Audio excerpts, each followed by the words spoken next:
All right, so I'm going to talk about the Ubuntu phone and specifically scopes on the Ubuntu phone. My name is Olli Ries.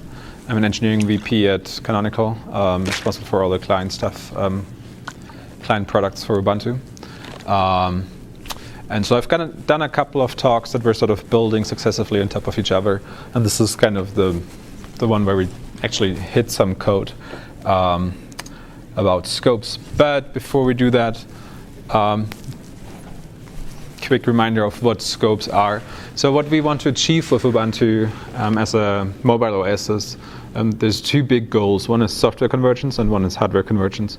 Software convergence is you have the same look and feel, the same user experience across all your device types, from a tablet, from a phone, small screen, to tablet, desktop, TV, and you have the same user experience, the same interactions with the system, regardless of what device type you're on, regardless of what purpose you're trying to achieve, what kind of work you're trying to do with that device. Second is hardware convergence. Those devices, quad cores, octa cores, 16-core type of CPUs, gigabytes of RAM, gigabytes of storage. So they're feasible. They're faster than most of our old, last generation laptops. So they're feasible to run actual workloads. And so what we've been pitching in the last 2 years was hardware convergence, where you carry only your phone, you dock it, and connect it to periphery, such as a screen or keyboard, and go to work, plug it in, do whatever productivity work you have to do, unplug it, and don't have to carry a laptop anymore to conferences. So that's one of the pitches. Why I was going into a little bit more detail as to why that's maybe a compelling story, why we need yet another mobile OS, where there's the two big players, there's Firefox OS, Yola, and so on and so forth. There's a couple of angles to that story. As an OEM, you don't want to be locked into the Android ecosystem, because you still end up using the Google services, their maps, their store, and so on and so forth. So you lose a lot of the revenue that's generated. As an operator, same story. You either have to invest and maintain your own operating system, which is costly, or you go down the Google path if you want to be in a non-iOS world. And so those were two. As a developer, we try, like everybody else, to provide you a compelling developing story. Nice, beautiful crafted APIs, usable SDK, and so on and so forth. And what I'm trying to show here is kind of like the way how people are using their phones today. And most of the time it's just consumption of information, be it your social networks where you check what family and friends are doing, or is it gaming or browsing. Those are the big buckets of how people are using it. The way how you use or consume information today is by going to the app grid, start the application, check out Facebook, close the application, or switch to Twitter, do that. There are aggregating apps that allow you to mesh multiple sources, but it's yet another app. And so there's some sort of what we call a fragmentation of information. And scopes is our framework that allows you to bundle the information, bring the information together right in front and center of the phone. So you can have an app grid, but there's other widgets like what you see here. Those are different scopes that aggregate multiple sources of information. So dashboard is your calendar, your local location-based weather, and whatever else is going on, for example, or news. You have different news providers, news sites, which you can aggregate and get the top news. And then we provide you with a layouting framework that allows you to do either grids or carousels or whatever to present your information in a nice and easy way. We call it live at your fingertips because it's, you flick through it right there on your screen. So here's another example of aggregation. If you look at the music, there's local music shown on top, and then there's whatever you're subscribed to on SoundCloud or Grooveshark. It's right there. And then if you go with the chevron, you can actually dive into the individual end node on the data provider, and you will then enter the Grooveshark scope, and you can just navigate within Grooveshark rather than a set of different sources. Scopes can declare what information they provide, so that an aggregator can say, I'm a news scope, and I want to aggregate any scope that provides news. And so a data provider can say, I'm this and that type, and I have this and that type of information for you. That's something that's currently being rolled out and should be in 15.10 in the Devil branch soon. Let's see. That's the flow of aggregation. It's all web, and as we know, the webs are slow, sometimes not responsive, not there, you're not connected. So we've spent a lot of work in providing a framework that works well in an asynchronous way, because you don't want, if this feed is local, so that you would assume it's fast, but then if this is hitting Grooveshark and this is hitting YouTube, you want to make sure that the user experience is still compelling and not just, it pops up here and there and all random. And so there's some logic and threading mechanisms in there that make it appear smooth, even though it's all asynchron. There's no rocket science to that. You have an aggregator that gets a query and then just pushes the query further down the stack, depending on how it's configured. As it is an easy entry for you as a developer to get onto an Ubuntu platform, you obviously should be interested to maintain your own branding, and so there's ways, and I will show you later, to actually brand the appearance of your scope. And so this is different from layouting. This is really getting your icon and your hero image, your color scheme, all that. And so we have a couple of those examples here. And then here you see a few different ways of how layouting work. It's all declarative. And so we have, let's see, this is what we call a card. A card is a picture and has a certain header and some other descriptive text, which can or cannot have an action. So this would be a carousel that you can flick, and if you click that particular album or artist, you will then be taken to a preview. So that's an action. And the framework provides you with different ways of layouting those individual cards. So that's essentially the key element of the user interface, and you can see they have horizontal and vertical grids, carousels, one pane, two panes, departments, or different ways of organizing the information. And so that's all, there's no single line of code written yet on your side, it's all declared. Those are all the scopes, well, not all, those are some of the scopes that we currently have in the product. Ubuntu is shipping on 2 commercial products so far. Out of Spain with BQ, available in Europe, and then Meso is coming just in a couple of weeks, and we have more in the queue for the European and US markets. And so those are just some of the big names that you will recognize that are available as scopes.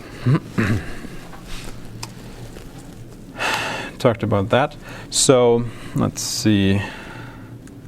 Just going to show a scope and how the phone works. If I push it upside down. So that's the start screen with a very unique user infographic that represents your interaction with the phone. So depending on how many messages or photos taken, it will be represented graphically. Lock screen, 9 gag. So what we do, it's a little bit different than other phones, is we use edge swipes. So you have the launcher coming in by swiping over from the left edge. That's your app launcher, your taskbar essentially. On the, let's see, just going to start a couple of applications. On the right side, for navigation, we have the switcher, the app switcher. And so now, it's still pulling up 9 gig, which is kind of embarrassing during a presentation. So let's just close it and, have about half an hour to go in my presentation. So that's kind of the left and right edges. The bottom edge is always reserved for any interaction with the application. So that's kind of your menu bar that you can bring up here. And then on top are the indicators as in any other phone OS. What's kind of nice in my opinion and helped me earlier was that you can directly access some key functionality right there without having to go to the settings. So when I was using the document camera, accessing brightness was just a lifesaver. And so that was helpful. Now, I was talking about how we want to evolve from an app grid, as you see it right now, to something that shows all the information and content. And so this is my local music. Probably still doesn't like, there we go. Now it's pulling in also information related to my preferences from the internet's, music that I could consume, could buy.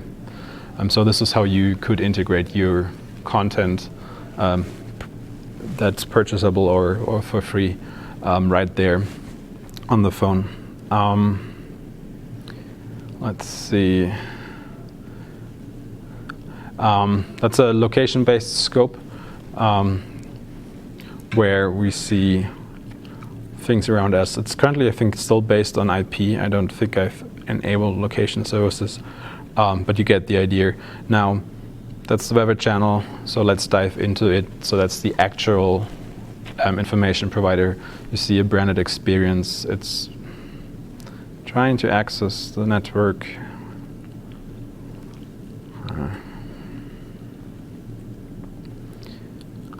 Just wondering. Let me just see if that does anything. There we go. And so that's the current weather local to here. And now, for the customization purposes, well, and nearby you can't do a whole lot. Let's see, Telegram. Let's go to music. You can actually configure what kind of data sources you want to use from the ones that are available and have declared themselves as providing music information. And then here's how you configure the stack of scopes in the phone. So we've been swiping from apps to music to my music, and if I really don't want that app grid as my home screen, I'll just move it to the back, and then the system will relay out itself. And now here's the list of other scopes that are currently installed and available on the phone. So there's quite a bit of content providers available. And what I plan to do in the remaining 15 to 20 minutes is to run you through writing a scope on the phone. So just need to connect it.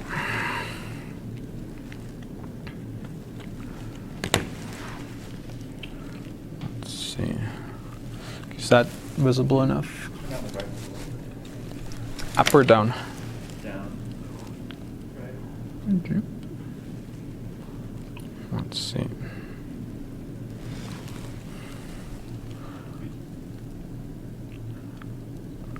Well, this view is not so important for us. step up and look at it? Oh, be my guest. So, first thing that we provide is, yeah, I was assuming it was full screen. I forgot to put it full screen. Is through the SDK, so our IDE. The whole stack is Qt QML based, so it's natural for us to use Qt Creator as our SDK. It's branded, which means we added. It has hooks that allow you to add specific functionality, and so we've added device kits that allow you to cross-compile for the device, documentation and all the stuff that you would expect. So it's not just the raw Qt Creator; it's a branded one. I don't really want to run you through like setting up the project and generating the template. Assume you're totally capable of doing that. This is the generated tree then of a scope. The base technology is implemented in C++, and we use this. We use C++ as our coding standard for the platform. If it's not QML for the user interface, we prefer C++ as a programming language. Go is coming, so we do. But then if we have elements that use Go, we would still probably write the service in C++ and do Go bindings. We believe C++ allows for good architecture, good testing, and the performance that we've seen on the phone, so in terms of scalability, was really good. So that's why we stuck with C++. It's a guidance. We don't want to do Python for energy reasons, performance reasons, and we try to shy away from other toolkits, GTK, or other like core libraries like glib, just because of testability, quality, and scalability. Out of curiosity, it's certainly too early to ship an actual consumer product, but have you looked at Rust at all as a possible language alongside C++? As what? Rust. I don't think we have, actually. It might be worth a look. It's a compile-time language was always ready to replace C++ and Gecko. Uh-huh. And so that compile-time guarantees memory safety, but it has like no overhead for GC, none of that, like it's C++ level performance. Okay. But Cool. automatic memory management. Mm-hmm. Yeah, it's kind of the use case for targeting is exactly that, where it's like we have embedded devices right. that you have to use C++, but like it's still scary because there aren't many safeties, you know? Yeah. Yeah, so Go seems to be like our pet peeve right now, where lots of our developers seem to like Go. While I have a computer science degree, it's been years since I've written any production code. So, whatever. Nice. Go is super nice. So we hear you. So the template has been generated, and what I just want to show real quick is what it's really looking like, what it does. So it's yet another Weather scope. That's just the base template if you want to get started. It's pulling data from Open Weather Map. We're a UK-based company, so London was chosen just for that template. But it's the same executor, if you will, that's running on the phone. It's the same harness, but we're just running it on the desktop right now. And so let's just say we're in RM. So it's pulling up the same weather. That's the preview I was talking about. So it's light rain. And as you see, it's a stub, right? It's a description of the result. So you get not a full-fledged phone emulator, but you get a scope emulator, if you will, that has the same navigation capabilities and the same layouts that you can just pull up here. So the implementation is rather trivial. You define the API route. you'll define the endpoints somewhere else in the code when you craft the query. But that's essentially it, where you have to get active if you want to write a scope. So at the API root, let's see, down here, the preview. So that's the view, the implementation of the view that I just showed you. Yes, it's C++, but really, if you take that template and look at like layout to call add column lines here, right? This is then how you change the layout. So there aren't a lot of options, which still makes it feasible for you as a C++ newbie to get productive there. And the framework, the templates are really designed so that you don't have to worry about concurrency and synchronicity or async operations, threading, all that stuff. That's all done for you if you implement those few methods. So, as you see, like, we have implemented there's a reply proxy and other goodness to help you handle how the data comes in. This is the actual query. So, where you define like how the cards are laid out. So that's what I showed earlier in the presentation. So you can make an adjustment right here. Here's where you actually, let's see.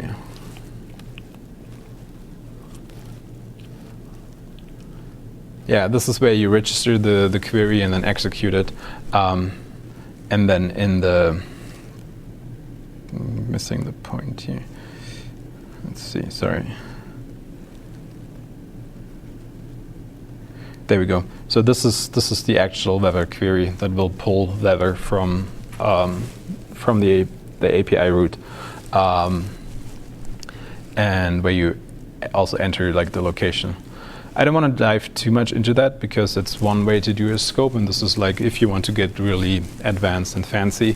You were in the earlier discussion presentation where I said I want to show like writing a scope within minutes. And again, like me, as more like the paper pusher type of computer scientist, I will still be able to do an Openwest themed scope that will pull in all like the Twitter feeds or tweets with the Openwest handle. All right, so let's just clean up the desk real quick.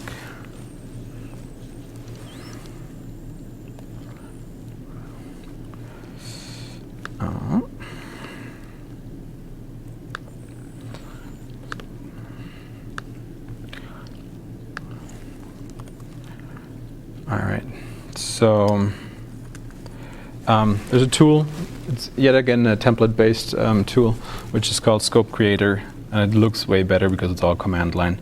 And what you do is, I'm going to create a Twitter-based scope. I'm going to call it Openwest, and we want to call this the right domain.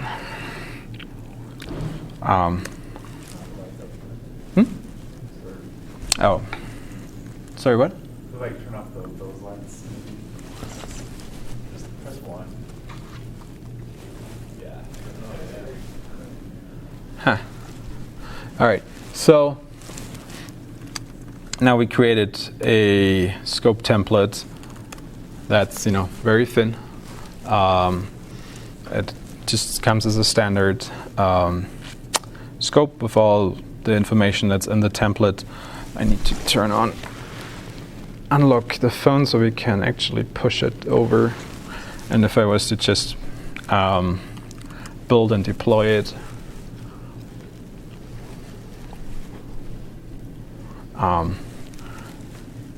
we should see something showing up here that wasn't there before. So the template, we have might be helpful to show the camera, huh?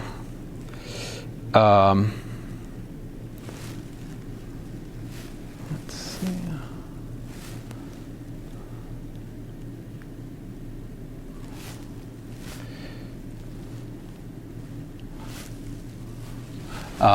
So the template itself implements like La Liga, so that's the Spanish soccer league, where you have a Twitter list right now, and then access to the individual.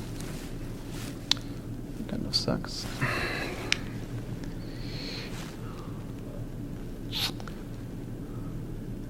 And access to the individual teams in a what we call department, where it's pulling now the FC Barcelona specific information. Now, that's pretty far from an Openwest presentation. The quality is really bad. Can I take you up on your offer of using your camera? Should work without any extra drivers. We'll see.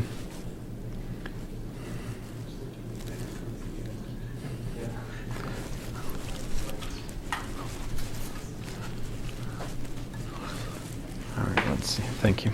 Yeah, it can be a little shaky in terms of like the arm falls over. Okay. But once you get it set up, it should be good. Set this on real quick. Yeah. All right. Jesus, just Diane.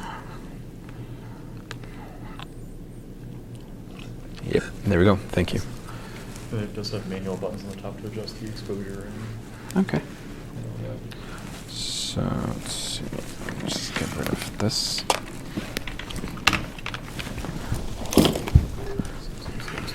All right. Yeah, you gotta get kind of just the right angle. Yeah, that's okay. To not have too much leverage. There you go. Now we need to find our phone. Heads down.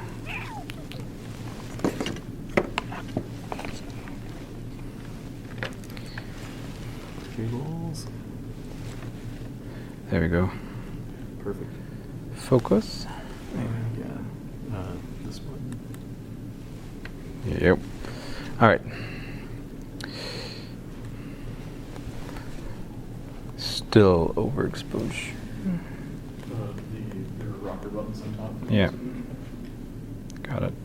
What I wanted you to see is like just this here, the list of departments. So, thanks Firefox. All right. So this is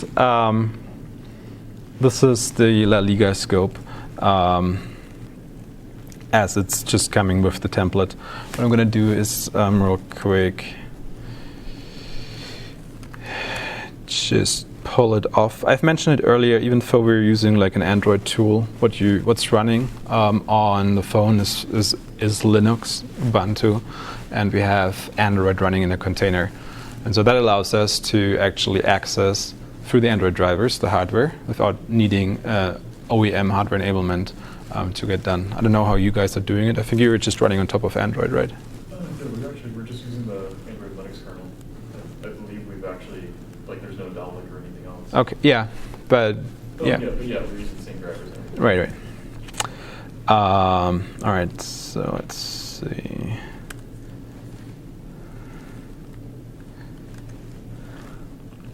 All right, so I just like reset the cache, the app cache on the phone. What we want to do now is configure the scope a little bit and just make it look more like an Openwest scope. So yeah.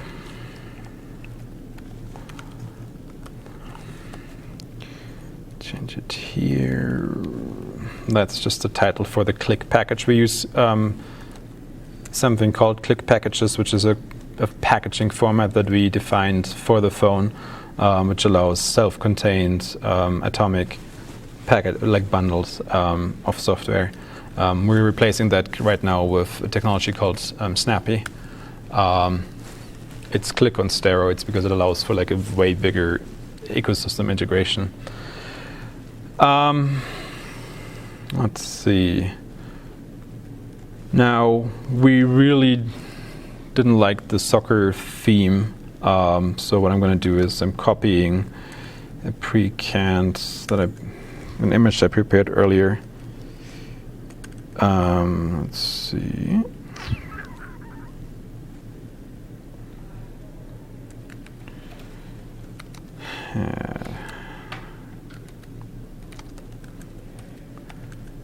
Scope creator working. Shoot, I must have deleted it.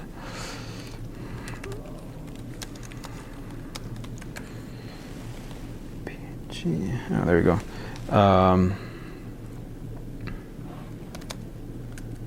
Let me just do one thing. All right. So OPW is our scope still. So I'm gonna just bring in the logo for Openwest, and I'm gonna copy it just right in the tree, overriding the image, so I don't have to change the config file there. It's just a lazy approach for the sake of this presentation. So let's see, if I was to do that and deploy again with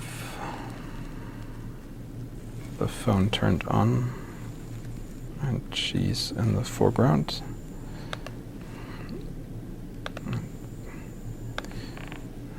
Let's do that.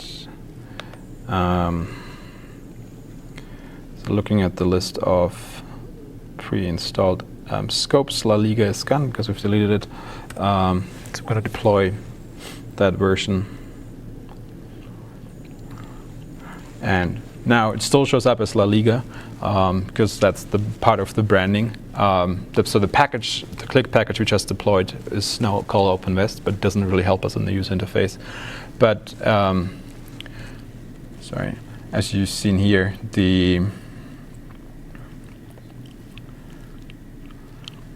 I just kill it? Here, La Liga, it has the icon that I was, so clumsily trying to copy, but it still has that really ugly yellow-red color scheme. So let's change that. Just because I'm a chicken right now and getting a little bit nervous because it doesn't go as I want, I'm just going to delete the package here again. So scope creator, edit branding.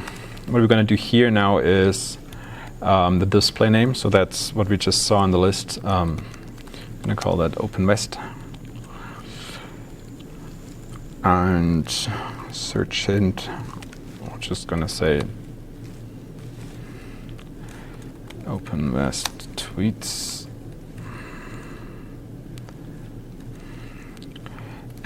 So the color scheme, I'm not sure if those are the official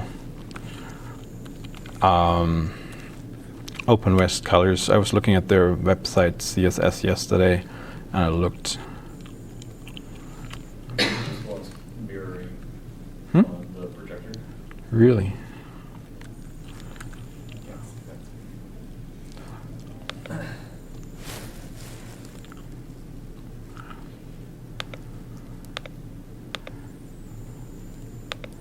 This is going really bad right now. Keyboard shortcut for that? Because the way it's happened really quick. Probably. Okay, are we back in business? Yep. All right. So just change the display name up here and then change the. There we go. And there's not even a shortcut, it's like one single button.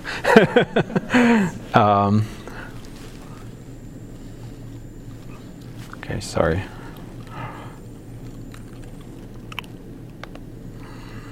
All right, so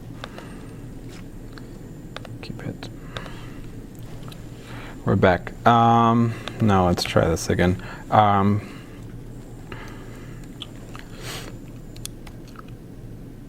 So what I've done is I've changed the background color. As I said, that's what I got from the website as from their CSS, and then I'm just doing black and white branding for the header.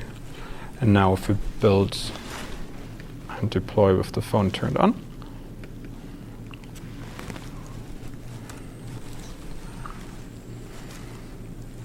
still complaining. We use lint to manage uploads or check uploads to the store. So we run the same set of tests locally on your machine. So it's complaining that the description is not good enough, but oh well, it'll do for it right now. And if we go to the list of scopes, now there should be a Openwest themed scope that still shows the results of SC Barcelona. So that's one last change we're going to do. Sorry. Which is the defined channels. So here you see the list of departments, so what I'm showing here. So those are the Twitter handles. And we're just gonna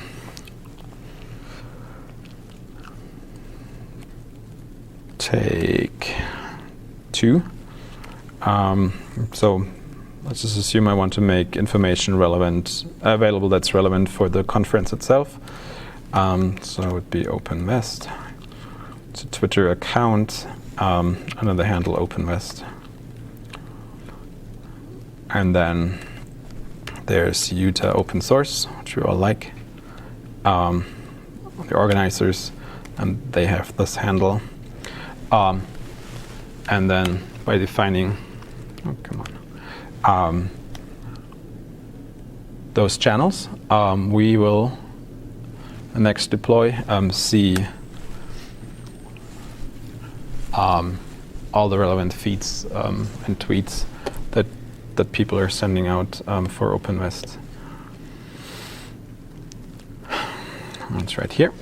And now, so right now it's on 3G, but all of a sudden you took it from a rather nasty colored soccer Twitter scope to a somewhat sanely themed branded Openwest scope that has now the Openwest tweets, and then you could also just go and pull in the UTOS tweets. And so this is now without writing a single line of code. It's a trivial scope, right? It pulls data in from Twitter, so it's an advanced RSS reader, if you will. But this allows you to be embedded, like right in the OS, without writing a single line of code. So we started off with C++, but if you want to do something like this to get started with, there's no line of code written, and so that's the action I was talking about earlier, like where you have the preview and now you go into the respective app, which is a web app for us too, for Twitter, which will then show this. If only I was logged in. Anyways, so sorry I was a little bit clumsy. Thank you for the camera, but this is the easy way of writing scopes and getting onto the Ubuntu platform.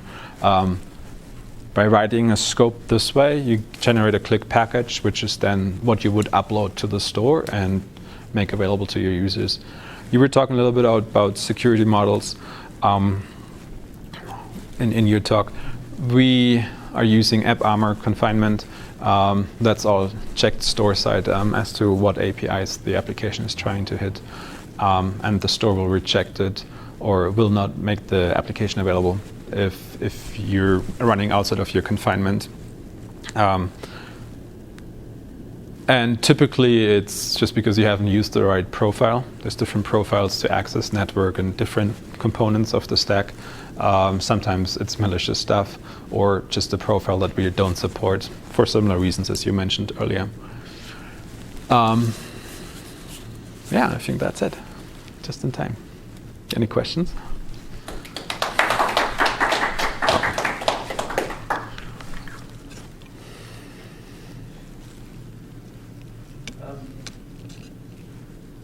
Where was it configured? Like, where do you configure the API endpoint that you're getting from? Like, I don't think you edited that because we were already pulling from Twitter, but right. So it said like, okay, I'm getting from Twitter.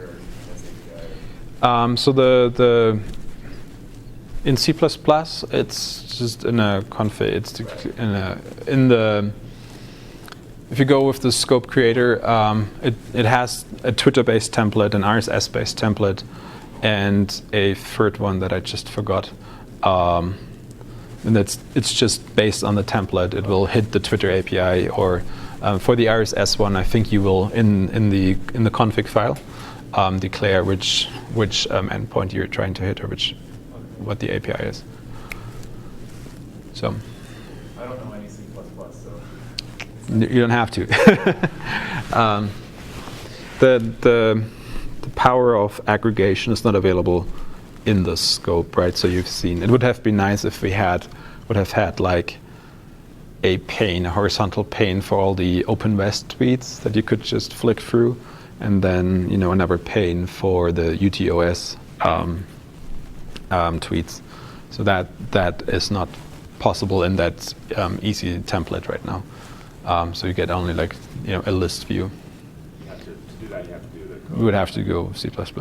But again, we have somebody who's just hammering out a scope a day.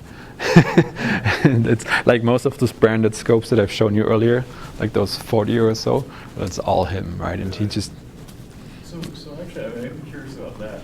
Where I know that many of those were sites that were on their own, like destination web properties, like Wikipedia, Facebook. I think were two of the ones on that slide.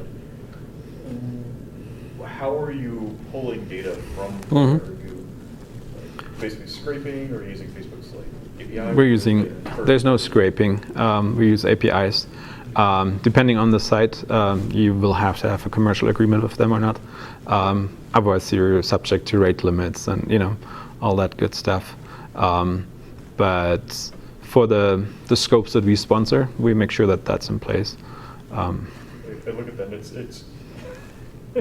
something of being at Mozilla for several years now. It's my brain kind of tweaked a little bit. It's like, wait, but where is the web in this?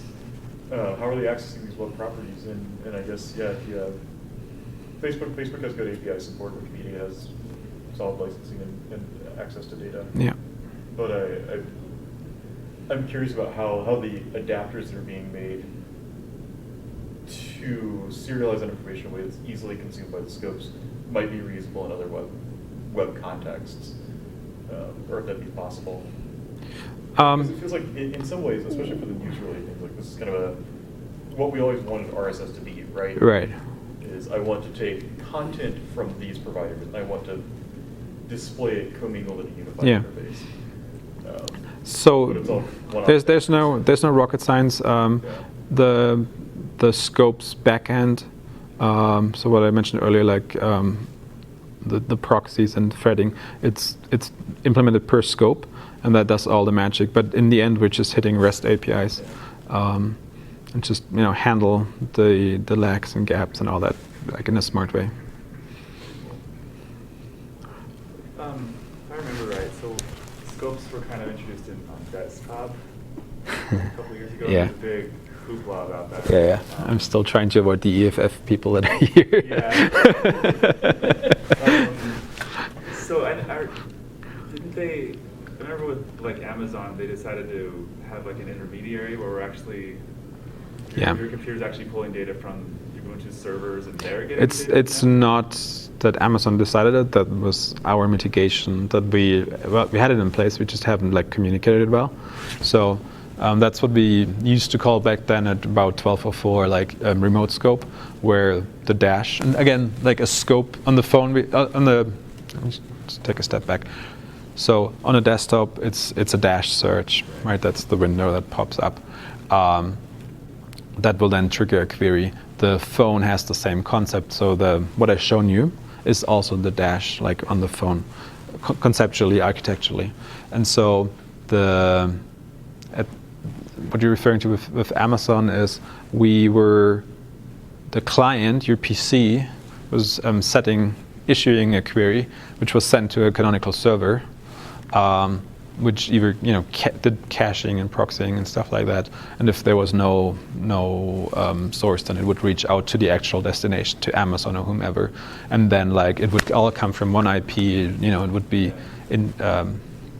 intransparent for Amazon to discover who's looking for what. That's a technology we decided to not use on the phone. In the beginning we thought, so there's a couple of reasons, because on the desktop when we started it, like a query in the dash would query all scopes. Yeah. And so you would start a scope, and so like your whole asynchronous problem of data that's coming back eventually just was like way worse. And so we got rid of the attempt of like querying all scopes. And that's a concept that wouldn't work it works on the phone technically, but you don't want it for power consumption reasons. And for lifecycle management of the individual scopes. And so what you see here is it's just hitting the server directly, and if you're offline, you're out of luck, right. Obviously. But it's only when you're on the actual scope that it actually does the... Right. And then, might have mentioned it yesterday, there's in the settings, I probably won't find it, but in the settings you can actually like tune your privacy levels. Okay. Just say like, I want to just any query should be run locally only and not go out. So you can set that. Thanks Richard Stallman. But no, that's I think a fair setting, and there was no malicious intent. Was. Yeah, I think it was a bigger deal than it really should. Oh yeah. Well, it was a good attack surface. Yeah. For me, I didn't always want to see Amazon results show up. But. Yeah, we have the weirdest. So we did our Ubuntu Online Summit this week as well, and so I was just pinged by one of my guys, and so a dash search for update, and it's we just released 15.04, so querying for update is kind of what people do, and for whatever reason, I haven't heard back from the team yet. It showed in the Amazon list like thongs and stuff, like totally inappropriate, A, and B, not related to update. And so there was a Reddit thread on that, so that's why we can talk about it in public. But it's that concept from back then, 12.04, was just like, this is way better. And so with rolling out Unity 8, so the shell you see on the phone onto your and once we start using it on a desktop, we get rid of all those annoyances, because I'm pretty sure now the guys are just patching it on the server, if query update and result thong, blank, whatever. So that's going to change on desktop? Well, eventually we want to move. So we have right now 2 code bases that we maintain. The one that you see here, which is Unity 7, and then the one on the phone, which is what we call Unity 8. And the rewrite, the way how we approach it was like to start small, which is on the phone, because the feature set is a little bit more limited than on your desktop. So you don't really have to worry initially about window management. You have to worry about it and make sure it fits in the architecture, but you don't have to implement it, right? And so we started there. Then I showed the tablet earlier today where we show actually window management all of a sudden, and so we just scale it up. And that's our approach, how to roll it out.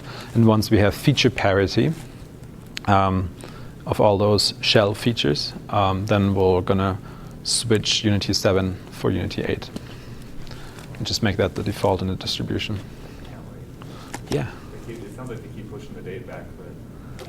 Well, is it supposed to be 1604? we announced it with tongue-in-cheek for 1404, which was an LTS, which would have made sense and it could have been ready. Well, we pushed for Mir, not Unity 8 at that time. What we've learned with Unity 7, because sort of the switch from GNOME shell to Unity 7 was also a little bit bumpy. Yeah. So we want to make sure that people are ready for it. Right now you can install Unity 8 and just have it in LightDM and as a session. You can just use it with the current feature set on your desktop. So you don't need to, it runs on X and that's all good. So you can use it already today. And Mark did the keynote for the online summit this Monday, and send a really strong message out to our community saying, because there was a question whether Unity 8 will be the default, and he said it's a community decision. Right? Canonical will not push that for the distribution. Right? We will still reserve the right to do it for the commercial products, of course, but for the distribution that everybody downloads, they will be working with the Ubuntu developer community and switch at the right time. But until then, we have to sort of suffer through, the cost of maintaining 2 code bases. And Unity 7 is quite a beast. As I mentioned earlier, the architecture is not necessarily scalable, and so we try to really focus on key bugs rather than do a lot of development there. Right. Did I see somewhere where Ubuntu was going to be moving away from devs into snaps for userland? So what we're currently doing is, yes, but the distribution, as you know, the Ubuntu archives will always be Debian based, right? We'll do our Debian imports and syncs and whatnot. We'll build the distribution, the image just out of depth that anybody could download, and for server, for client, whatever. And then, however, we're building commercial products on top of that, and so those will be based on Snap, which are an evolution of clicks. And Snap will bring, goodness of transactional updates, canary updates, rollbacks, all that stuff. So we're pretty excited about that, because on the phone, you separate, kernel and hardware enablement from your actual OS blob, from whatever apps and frameworks. You can update those independently, but in a controlled way, rather than just saying, update and you get whatever is in the archive. Yeah, spray and pray. So Snap will help to control that better, and you have one defined state of the system image. So we're snappy for Ubuntu Snappy Core or Snappy Ubuntu Core, whatever. I'm the only person that can't. Is Snappy is a technology, not a product. So that's out with 15.04. We released that, and that's core. So that's aiming at Internet of Things, headless devices, stuff like that. And it's well perceived. It's really, there's kind of people that complain about static linking, because that's essentially what clicks and snaps and whatever is. But there was just Phoronix had a good article about how we implement deduplication. And so I kind of took this as a good sign that Michael, who's running Phoronix, was actually taking the time and writing a rather positive article about it. So, and we. No, I think it's super nice. It's a better, more hygienic way to go. Yeah, that's. And so 15.04 is out for core, and then we're working currently on, and this is where you probably what the context that you've heard it in is, we used to have so the distribution, and then sort of a playground which we call Desktop Next, which was desktop technologies, but Unity Mirror and Unity 8 on top of that. So we ripped out X and all the craft that we didn't want. It's kind of making it more on par with what we have on the phone from a middleware component perspective. But we're stopping that now, because that's still dep-based, in favor of moving the same functionality into the Snappy world. And so within the next couple of months, I hope that we have a Snappy personal type of image, which is then Unity 8 on top of Mir, and then whatever platform abstraction you need for x86 or ARM-based devices. So that's coming in the next couple of months. Yeah, and then it's good. So I'm hoping, I had a couple of busy weeks, but this weekend I hope to actually be able to sit down and write my first snap and just check out what the team has been doing. That's cool, because finally I have a use case for that Raspberry Pi that I have collecting dust. So, all right, well, thank you for your time. Thank you. That's good.